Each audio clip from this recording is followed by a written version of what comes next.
Pérez, soy gerente comercial de Forefront Power. Challenges and Opportunities in Small Utility Solar Projects. ¿De qué se trata? ¿Qué es un Small Utility Solar Project? Creo que podemos partir de ahí, ¿no? De la definición, que no hay un consenso, definitivamente. Yo les preguntaría, si hay un consenso en qué es un sistema fotovoltaico, ¿no? Que es un conjunto de dispositivos que aprovechan la energía producida por el sol y la convierten en energía eléctrica. Sin embargo, ¿qué es un Small Utility Solar Project? Son 100 kilowatts, es uno de 500 kilowatts, ahorita que está muy de moda el generador exento. Sería un proyecto de 10 megawatts o sería un proyecto de 30 megawatts. Esa pregunta se las dejo porque para efectos de esta plática yo me enfocaría más en los proyectos behind the meter, ¿no? Detrás del medidor. Y yo diría que para nosotros un Small Utility Solar Project podría ser un proyecto de 20 megawatts hacia abajo, ¿no?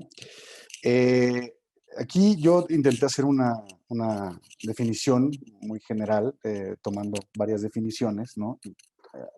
Armándola yo, de qué es generación distribuida, porque aquí en México se usa mucho el término generación distribuida, pero se enfoca principalmente a generación exenta o al generador exento, ¿no? Proyectos de menos de 500 kilowatts. Sin embargo, aquí en México, pues bueno, la definición es más amplia, ¿no? Aquí, como les comento, los proyectos behind the meters serían abasto aislado, generación local y generador exento. Digo, no es la definición a la que yo llegué, es proyectos instalados por personas físicas o morales que pueden generar energía eléctrica limpia en su propio inmueble o fuera de él para consumirla o venderla y que pueden estar o no estar interconectados a la red de distribución. ¿Ok? Estamos hablando de, bueno, los datos recientes de la Solmex, ¿no? Nos dice que 818 megawatts de capacidad instalada en nuestro país. Justamente fue a partir de sistemas solares fotovoltaicos bajo este esquema, ¿no? De generación distribuida. Esto nos habla de alrededor de 112.600 contratos que representarían más o menos 9.000 empleos, lo cual, bueno, estamos hablando de que es un esquema que se ha optado y se ha preferido últimamente.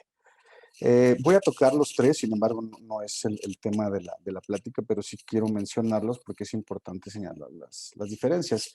En abasto aislado, sabemos que es la generación e importación de energía eléctrica para la satisfacción de necesidades propias o para la exportación. ¿Y por qué puse en negritas necesidades propias?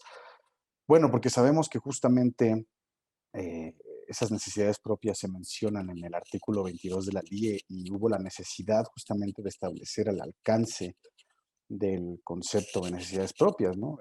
Describir sus aspectos generales y la aplicabilidad de las actividades de este abasto aislado. Y se llegó a la conclusión de que, bueno, tiene que ser una red eléctrica privada, puede estar o no interconectado a la red nacional de transmisión y a las redes generales de distribución y en caso de que esté interconectado, la venta de excedentes o compra de faltantes de energía y sus productos asociados se hacen a través del punto de interconexión.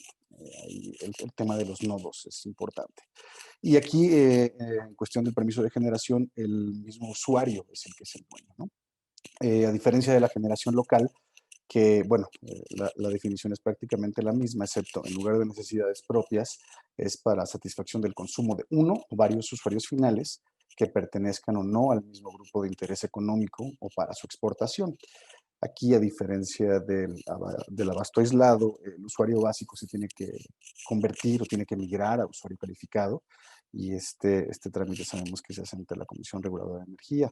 En este esquema también se puede o no estar interconectado a las redes de transmisión y distribución y de la misma manera, la venta de excedentes o compra de faltantes de energía y los productos se hacen a través del punto de interconexión. Y aquí el usuario no es el dueño del permiso de generación, sino es el propio generador. ¿Ok? Y el último esquema sería generador exento. Este esquema pues probablemente es de los principales ganadores eh, o beneficiados, ¿no? De lo que acaba de pasar hace 2 días o lo que acaban de publicar en el Diario Oficial de la Federación. Eh, ¿Por qué? Porque los generadores exentos son pequeñas centrales eléctricas con generación menor a 500 kilowatts. No requieren permiso de la CRE y el contrato de interconexión se hace directamente con CFE Distribución, a diferencia del abasto aislado y de la generación local. No, esto lo voy a mencionar nada más, pero me voy rápido. No son los tipos de interconexión, los tipos de contraprestación que existen aquí en México. El net metering, que de hecho, datos de la Comisión Reguladora de Energía nos dice que el 99.8 de los proyectos aquí en México, fotovoltaicos, están bajo este esquema. Y se trata solamente de una diferencia entre lo que genera el proyecto en sitio y lo que consume el usuario. A diferencia del net billing, que el net billing sí son dos transacciones diferentes, digámoslo así. La energía que se inyecta a través del sistema fotovoltaico no se toma como un saldo a favor, y la energía que se consume digamos, se paga a precios regulados, ¿no? A diferencia de la energía inyectada que se paga al PML en el nodo correspondiente del punto de interconexión. Y finalmente la venta total, que es como su nombre lo dice, ¿no? Toda la energía generada por el proyecto fotovoltaico se vende a precio de mercado. No existe un consumo en sitio y igual, bueno, de la misma manera que en net billing, la energía inyectada se paga al PML, ¿no?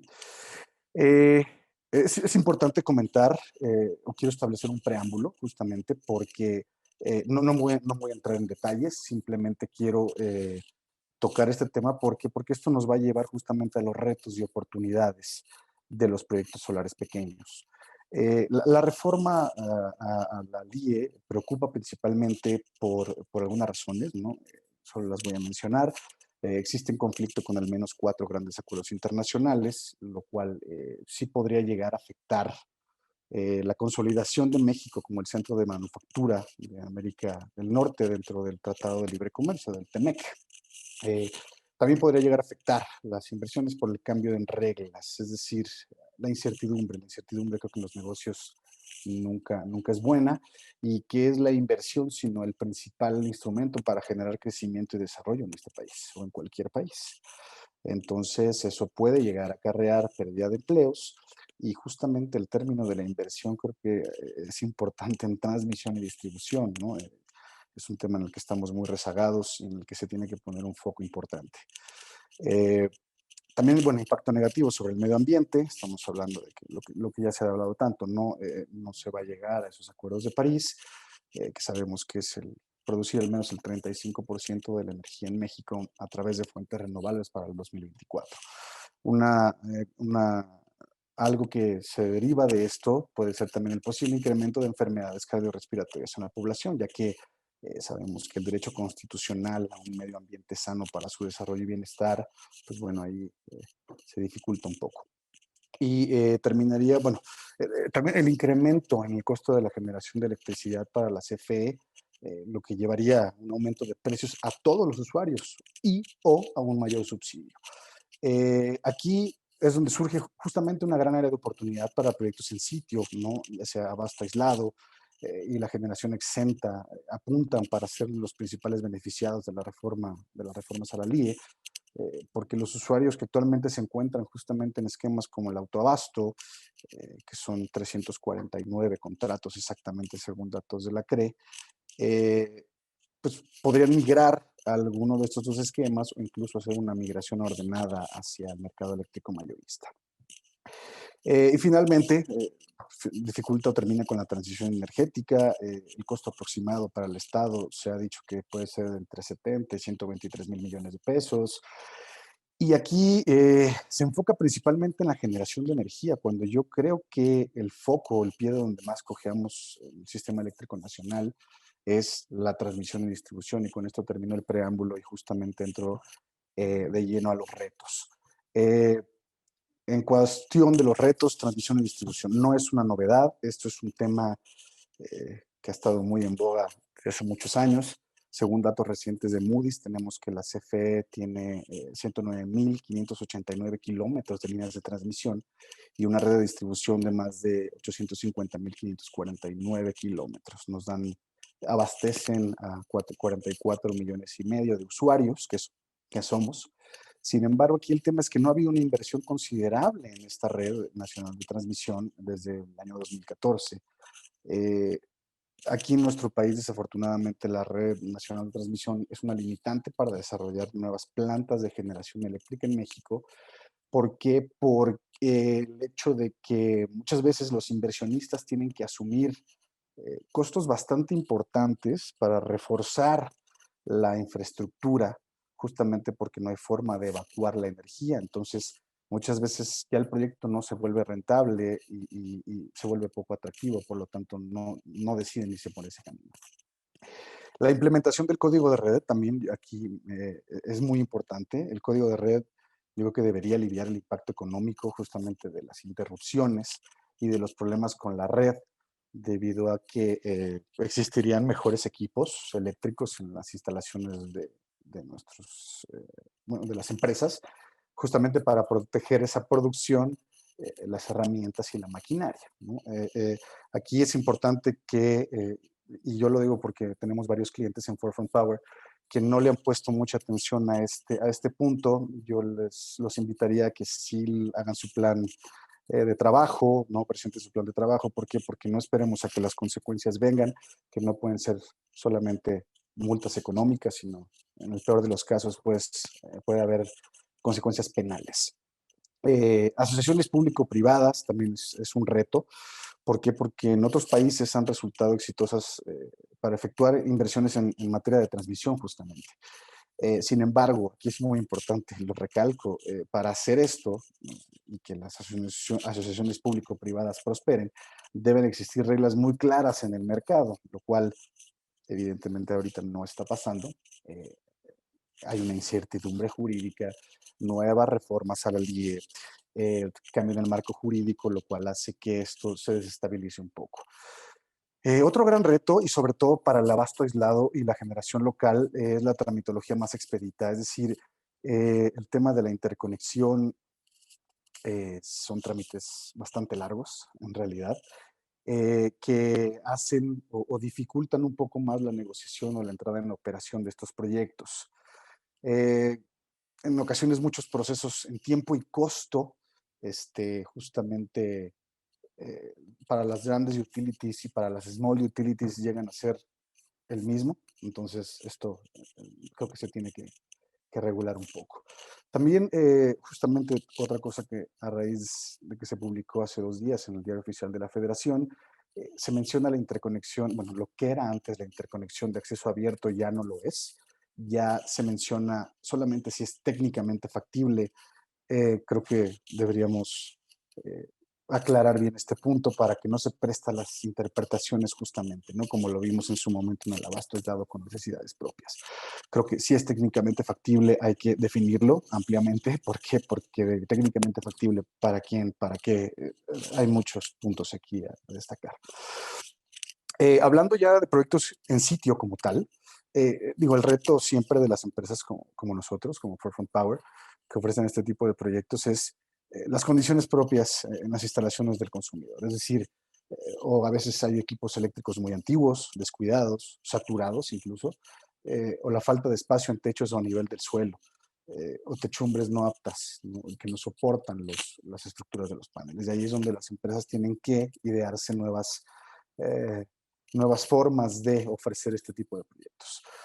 Otra cosa que me parece importante y se ha tocado en este foro es el desconocimiento del tema.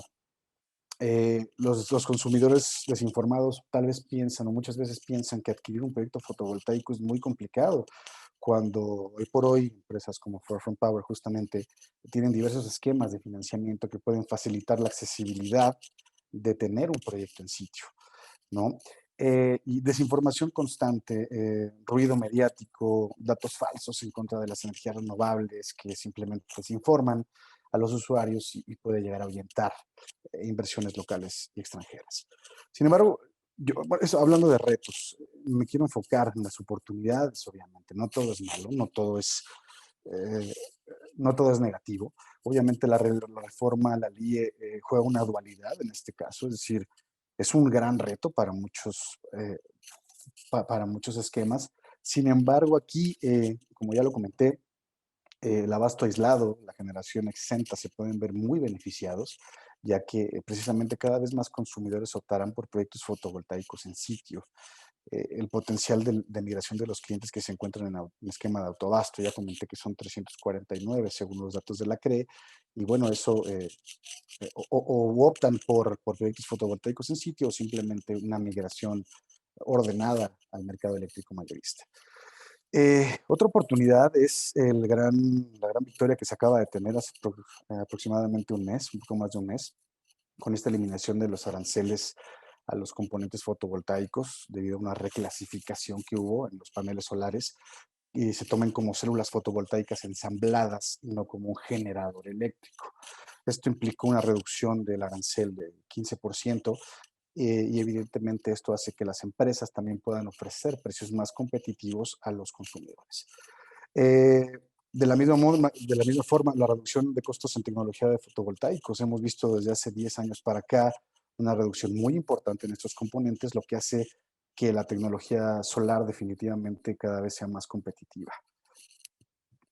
Las oportunidades en el almacenamiento, y aquí me refiero a baterías. Digo, yo sé que hay bombeo de agua, no hidrógeno, no como combustible, sino como almacenamiento, pero aquí me quiero enfocar en baterías, eh, ya que, o sea, permiten mayor flexibilidad al sistema eléctrico, además de reducir restricciones en la red de transmisión y justamente aplazar esa necesidad de grandes inversiones en infraestructura, ¿no?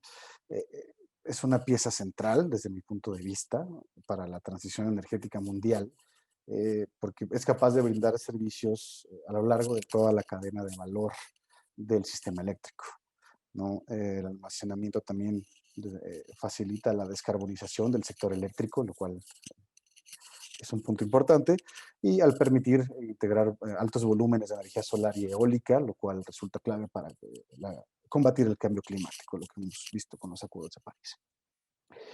Eh, Aquí también, como ya lo toqué, el tema es la falta de incentivos que hay y la falta de una regulación que se vuelve nuevamente una interpretación de la ley. Creo que aquí hay una gran área de oportunidad debido a que también, al igual que en los componentes fotovoltaicos, las baterías hoy por hoy son muy, muy caras. Entonces, en la medida que se vaya explorando mayor tecnología en este aspecto, se van a ir reduciendo esos costos y se va a poder hacer más accesible esta tecnología. Sabemos que el almacenamiento y las baterías son el futuro de la energía renovable, no nos queda la mayor duda, y por eso se tiene que impulsar importantemente ese tema. Otro punto sería el aumento de la demanda energética. Bueno, el, México tiene un incremento anual del 4% en la demanda, independientemente que el año pasado se tuvo la caída del 2.2%. Sin embargo, creo que la electromovilidad no es un tema a corto ni mediano plazo, es un tema a largo plazo, pero la electromovilidad también puede llegar a tener un incremento importante en la demanda energética de nuestro país. De hecho, somos de los principales productores de autos eléctricos. Sin embargo, aquí de manera local no se fomenta esa tecnología.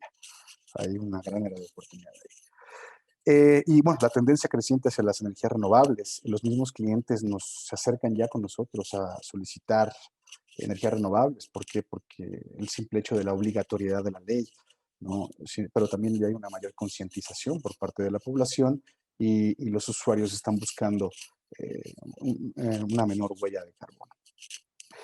Otra de las oportunidades sería el aumento de la capacidad en el esquema de generador exento a 1 megawatt. Esta iniciativa que se propuso en septiembre del año pasado ha quedado, bueno, por el momento está parada, está sin movimiento, y creo que es una gran área de oportunidad porque México es de los países que está muy por debajo de esa capacidad máxima establecida en otros países, ¿no? Esto que hace, evidentemente, al subirle de 0.5 a 1 megawatt, eh, impulsas el sector eléctrico y generas más empleos. Un punto que me parece muy importante en las oportunidades y es a raíz de un reto que yo puse, que era la desinformación y la falta de conocimiento, son estas campañas de educación y concientización al consumidor que me parecen muy importantes. Acabar con esos falsos mensajes y campañas negativas en contra de las energías renovables, ya que, bueno, sabemos que un usuario más informado toma mejores decisiones. Y aquí yo apelaría o les diría que no solamente fueran esfuerzos individuales de cada una de las empresas privadas que participamos en el sector, sino un esfuerzo colectivo apoyado justamente en las asociaciones que se encuentran aquí en México, como la Solmex, como la ANES, la AMIF, etcétera. Justamente apoyarlos y apoyarnos en ellos también. Entonces creo que esa es una gran oportunidad. Y bueno, todos sabemos algo muy sabido, ¿no? De acuerdo a IRENA, ¿no? Al International Renewable Energy Agency. En México la radiación solar diaria excede los 5 kWh por metro cuadrado al día, lo cual somos privilegiados. Para ser exactos es 5.5 kilowatts. Quiero tocar unos casos de éxito. Estas son noticias muy recientes, en realidad. Son datos del 2020. Tenemos el caso de Portugal, que justamente acaba de, la pandemia, acaba de darle vuelta a su mix de generación. Las energías renovables, principalmente eólica, hidroeléctrica y solar, abastecieron el 59% de la electricidad en Portugal en 2020. ¿No? Aquí podemos ver gráficamente, ¿no?, que estamos hablando de 28.793 gigawatt hora. Y quiero hacer hincapié aquí en lo que me causó mucha curiosidad o asombro, el hecho que en el mes de diciembre de 2020, es decir, este diciembre que acaba de pasar, la producción de renovables incluso llegó a ser hasta del 72%, ¿no? Abasteció el 72% del consumo del país, mientras que las energías contaminantes se quedaron en 26%. Y bueno, el intercambio con extranjeros o la importación se quedó en 2%. Es importante este caso porque justamente Portugal se planteó un objetivo para desde el 2015, ¿no? Ellos querían lograr o llegar a un 54% de su producción de energía total a través de métodos renovables. Pues bueno, eh, ya la pasaron por mucho, y ahora el objetivo 2030 para ellos es llegar a un 80%, lo cual me parece bastante interesante. Y bueno, hay muchos más, pero quiero solamente tocar un par más. Alemania también aquí en la pandemia rompió su propio récord. Ya Alemania, el 52% de su electricidad proviene de energías renovables, superando el 44% del año pasado, es decir, tuvieron un incremento de 8%. Y Brasil me parece el caso más interesante, ¿no? Porque estamos hablando de que de diciembre de 2019 a diciembre de 2020 tuvieron un incremento en capacidad instalada de 64%. Y eso es en gran medida gracias a los 4.4 gigawatts que tienen de generación distribuida. Quiere decir que Brasil utiliza el 58% o genera el 58% de su electricidad a través de energías renovables. Ya como conclusiones y para terminar, porque no sé, creo que ya me excedí, este, eh, rápido, conclusiones. Almacenamiento. No, creo que la correcta regulación y el impulso al almacenamiento en nuestro país es vital para el desarrollo de mejores y más eficientes proyectos fotovoltaicos, ¿no? Número dos, la generación distribuida está destinada a prosperar en corto y mediano plazo en nuestro país debido a los cambios en la reforma de la LIE, ¿no? El desarrollo del sector eléctrico, trabajador en conjunto, gobierno e iniciativa privada. Es necesario que el gobierno federal entienda que el desarrollo del sector energético y específicamente del eléctrico requiere de un trabajo en conjunto, ¿no? De lo contrario, se mantendrá un rezago importante que actualmente se tiene en diferentes ramos y sobre todo, como ya lo comenté, en las redes nacionales de transmisión y redes generales de distribución. Y como último punto, que se deriva del anterior, es la iniciativa privada solo quiere ayudar al gobierno a construir soluciones que beneficien a todos los participantes de la industria. Aquí no es señalar culpables o responsabilidades, es simplemente que las cosas se hagan bien, de una buena manera, dejar las reglas del juego claras y nosotros adaptarnos a esas reglas del juego, ¿no? Y desafortunadamente aquí en México va a haber un incremento en amparos y arbitrajes en contra del Estado que sí van a dejar un precedente. Bueno, sería todo por mi participación. Muchas gracias.